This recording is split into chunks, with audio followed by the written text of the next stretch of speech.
Tapi sekarang nih masalahnya beda. Pemerintahan Bangladesh ini udah bubar. Bahkan sampai Perdana Menterinya ini udah lari semua, udah kabur. Salah satu jalan keluarnya orang-orang Bangladesh yang pengangguran nih adalah menjadi PNS. Orang-orang biasa yang tak punya privilege nih sangat sulit untuk masuk PNS. Sampai pun patung bapak bangsa Bangladesh tuh dihancurkan. Itu dia adik-beradik sama Opu Dayeng Celak. Tapi kenapa makam Opu Dayeng Manambun sampai ke Kalimantan sana Mempawah?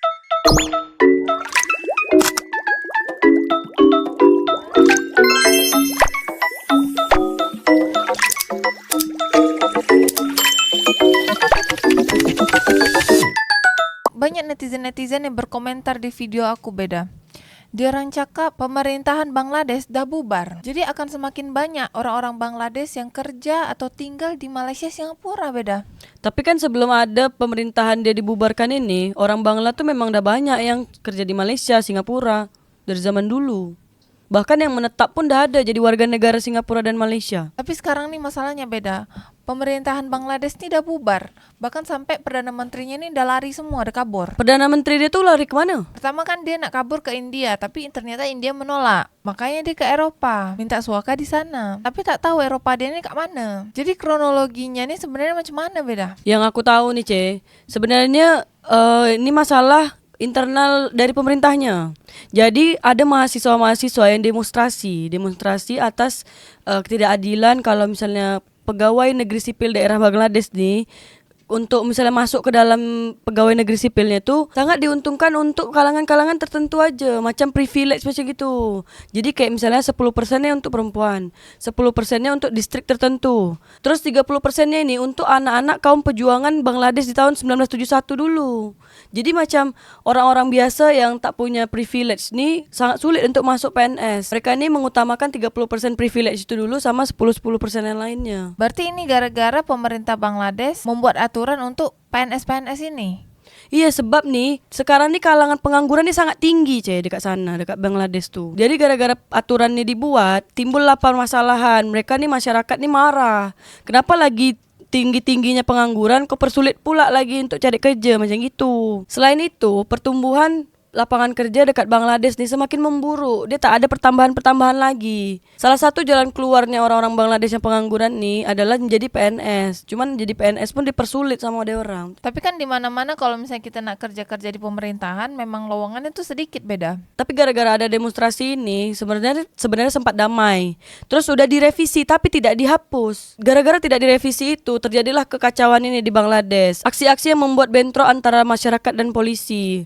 Sampai pun patung bapak bangsa Bangladesh tuh dihancurkan. Perdana Menteri Sheikh Hasina Wajed, dia ini kan Perdana Menteri Bangladesh yang sudah menjabat sejak 2009. Dan itu dia dilaporkan kabur pakai helikopter beda. Tanggal 5 bulan 8 2024 dia ini ke India beda. Tapi ditolak kan sama India. Makanya dia pergi ke Eropa tadi. Berarti pemerintah Bangladesh ini resmi bubar beda. Iya, tapi sekarang nih negara dia ini diambil alih sama militer. Jadi Perdana Menteri Hasina tadi itu kan mengundurkan diri. Jadi diambil alihlah dengan militer. Dan militer ini membentuk pemerintahan untuk sementara. Kau tahu tak kekayaan Perdana Menteri Bangladesh itu berapa? Berapa beda? Sekitar 3 triliun rupiah. Kalau misalnya dikonversikan ke USD, itu 190 juta. Dia punya 100 unit properti, habis itu 25 unit kendaraan. Sama emas sekitar 8 juta USD. Deposito mata uang asing pun 40 juta dolar Amerika. Berarti Bangladesh ini termasuk negara otoriter tak beda? Semua aturan tuh dibuat tanpa melalui musyawarah sama masyarakat. Dan tak ada juga kebijakan yang membela kepentingan masyarakat. Berarti dari tahun 2009 sampai sekarang lama juga dia menjabat beda? Iya, jadi jatuhnya pun dia terus lah yang menjabat. Perdana Menteri Bangladesh ini tak jadikan anak dia untuk pejabat juga beda? Aku tak ada periksa pula yang itu. Nanti aku cek lagi. Berarti kan negara Bangladesh nih pemerintahannya nih bubar. Negaranya kacau, ekonominya pun menurun. Berarti masyarakat Bangladesh nih rata-rata pada pergi ke Malaysia juga beda? Tak Malaysia aja lah, kemana aja yang ada kerja. Bisa aja nanti ke Indonesia. Yang paling dekat mana? Batam, Tanjung Pinang. Cari kerja yang ada kerja lah, yang boleh memperkerjakan warga negara asing. Negara Bangladesh nih kan ada utang juga kan dengan Cina beda? Kau kalau misalnya nak tahu tuh kau cek dekat IMF. Negara mana aja tuh yang utang ke Cina, ada tuh semua. Termasuk Indonesia juga ada utang ke Cina kan beda? Kau bisa juga cek cek dekat IMF tuh, Indonesia ada tak? Setahu aku ada, tapi aku tak tahu jumlah dia berapa. Jadi yang jadi Perdana Menteri di Bangladesh ini siapa beda? Sekarang ini pemerintah dia lagi bubar, Jadi makanya dialihkan sama orang-orang militer. Mereka buat pemerintah sementara. Mereka melantik Muhammad Yunus untuk menjadi penasehat pemerintah sementara. Muhammad Yunus nih, dia peraih Nobel perdamaian di dunia. Jadi dia di Bangladesh nih menciptakan sistem perbankan mikro. Sistem perbankan mikro ini macam mana pula beda? Jadi Muhammad Yunus nih, dia memberikan kredit terhadap warga-warga miskin yang ada dekat Bangladesh. Maksud kau nih dia meminjamkan duit untuk warga-warga miskin yang ada di Bangladesh? Iya, tanpa syarat dan tanpa bunga. Dia bikin sendiri tuh sistem sama regulasinya. Dah banyak juga masyarakat-masyarakat Bangladesh nih yang tertolong dengan dia. Berarti kan masyarakat miskin ini dia tak punya anggunan. Dia bisa minjam duit juga beda? Sistem yang dibuat Muhammad Yunus nih, dia memang memihak ke orang-orang miskin. Jadi seperti agunan, syarat-syarat yang orang miskin tak punya tuh dibebaskan sama dia. Dia bikin sistem sendiri pokoknya. Makanya dia diangkat ya beda menjadi penasihat di Bangladesh. Iya, dia dilantik jadi penasihat sementara pemerintah.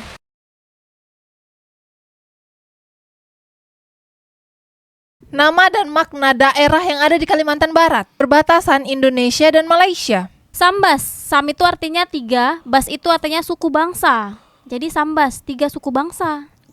Paten. Sanggau. Sanggau itu ternyata tanaman yang tumbuh di tepi sungai Sekayam. Pontianak, Pontion. Biasa dicakap pemberhentian atau tempat singgah. Oh itu. Tapi Puntian tuh bukan Puntiantu, Beda. Ini kan Kalimantan mungkin ya. Bisa jadi. Tapi kalau kat Malaysia, Pontianak tuh arti dia hantu. Mbak Kunti. Mbak Kunti ya. Ih, seramnya. Tapi kalau di Malaysia tuh Puntian tuh Kuyang, Mbak Yo, kuyang.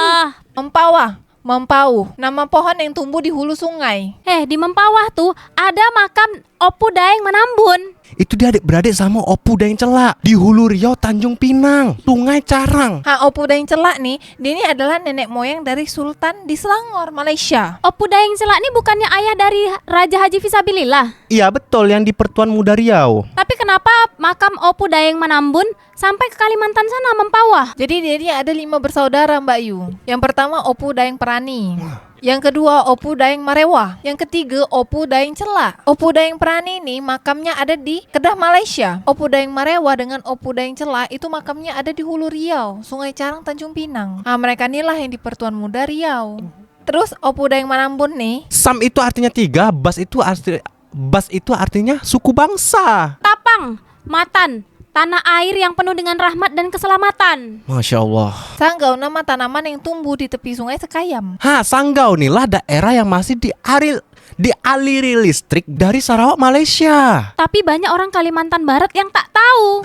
Itu masalahnya. Sekadau, batang adau yang banyak tumbuh di sekitaran muara sungai Sekadau. Singkawang, San Keojong, kota di kaki gunung tapi dekat dengan muara laut. Kota-kota di luar daerah Jawa yang banyak orang Jawa di dunia nyata. Sorong, Papua Barat Daya, 14,10% orang Jawanya. Metro Lampung sebanyak 72,89% orang Jawanya. Binjai, Sumatera Utara, 52% orang Jawanya. Jayapura, Papua, sebanyak 18,52% orang Jawanya. Batam, Kepulauan Riau sebanyak 20,02% orang Jawanya. Balikpapan, Kalimantan Timur, 42% orang Jawanya. Dumai, Riau, sebanyak 30,55% orang Jawanya. Tangerang, Banten itu sebanyak 31,22% orang Jawanya. Tebing Tinggi, Sumatera Utara, 40% orang Jawanya. Medan, Sumatera Utara, sebanyak 33,10% orang Jawanya.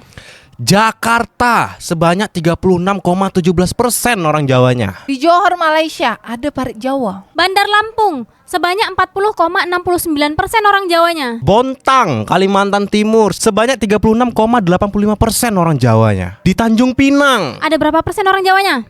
ada mie Jawa.